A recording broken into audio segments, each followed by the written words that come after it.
Un jardin en terrasse, en plein cœur de Montréal. Ce jardin potager de plus de 500 mètres carrés produit 1,5 tonne de légumes par an, grâce à un système de bacs spécialement conçu pour la culture hors sol sur un toit. Ce jour-là, Sophie et Marianne, membres de l'association Les Urbainculteurs, récoltent les légumes prêts à consommer. Ça a vraiment été une vision des membres fondateurs d'utiliser tous les espaces urbains, les toits, les stationnements, tous les endroits qui sont inutilisés.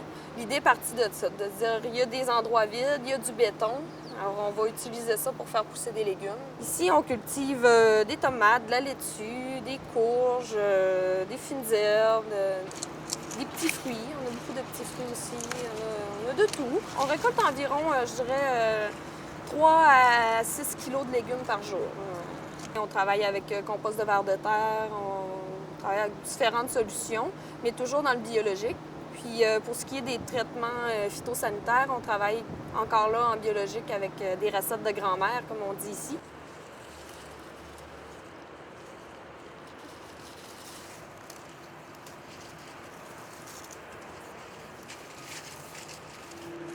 En ville, en fait, on a une quinzaine d'endroits. On a plusieurs hôtels, donc des hôtels 5 étoiles sur lesquels on fait des terrasses. Sinon, il y a 2 microbrasseries aussi qui ont fait leur aménagement de terrasse. Il y a des organismes aussi communautaires qui viennent en aide soit aux jeunes ou aux adultes qui sont en difficulté. Donc, on est sur des terrains très variés.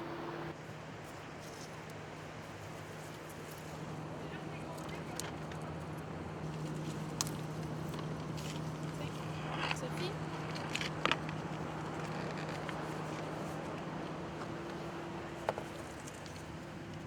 C'est pour faire réaliser aux gens qu'on n'a pas besoin d'avoir un grand espace pour cultiver ses propres légumes. Ça vient qu'on a beaucoup de toits qui sont plats. On a cette particularité-là ici à Québec, puis la plupart sont, en fait, tous sont inutilisés. Donc c'est une grande perte d'espace. Fait que pourquoi pas les verdir puis se servir localement en fruits et légumes. C'est aussi beaucoup de conscientiser les gens à faire pousser eux-mêmes leurs légumes. Donc, que ce soit dans leur cour, sur leur balcon, sur leur garage, on veut que les gens se remettent à la terre. C'est une question de transport de légumes, c'est polluant, ça coûte cher, c'est bio ce qu'on produit, donc il n'y a pas de pesticides, il n'y a pas d'engrais chimiques non plus, donc c'est une question d'environnement qui est importante pour nous. Les légumes sont ensuite directement remis à une association d'aide aux personnes démunies, située juste en dessous.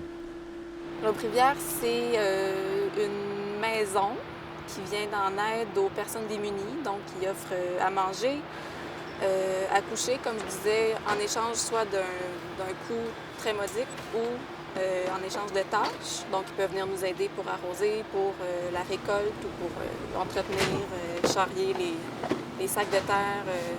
On fait environ 3 grosses récoltes par semaine, à peu près aux 2 jours. Puis les autres journées, soit on attend au lendemain pour avoir une plus grosse récolte ou on récolte une petite quantité puis on la descend quand même.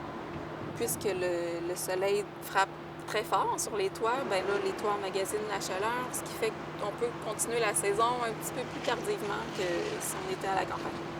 J'ai décidé de faire mon stage ici en agronomie parce que je veux vraiment pousser dans l'agriculture urbaine. Je pense qu'on n'a pas le choix de s'en sortir, point de vue environnemental, puis aussi social pour la planète. Là, on n'a pas le choix de verdir nos villes.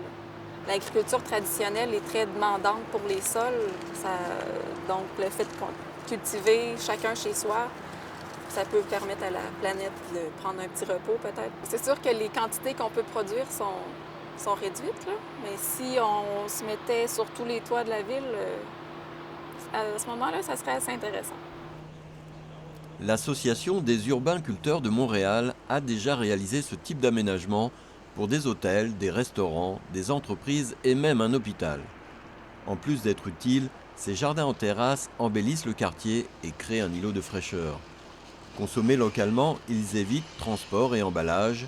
Ils sensibilisent à une alimentation saine et de proximité. Dans toutes les villes, ce sont des centaines d'hectares prêts à être cultivés.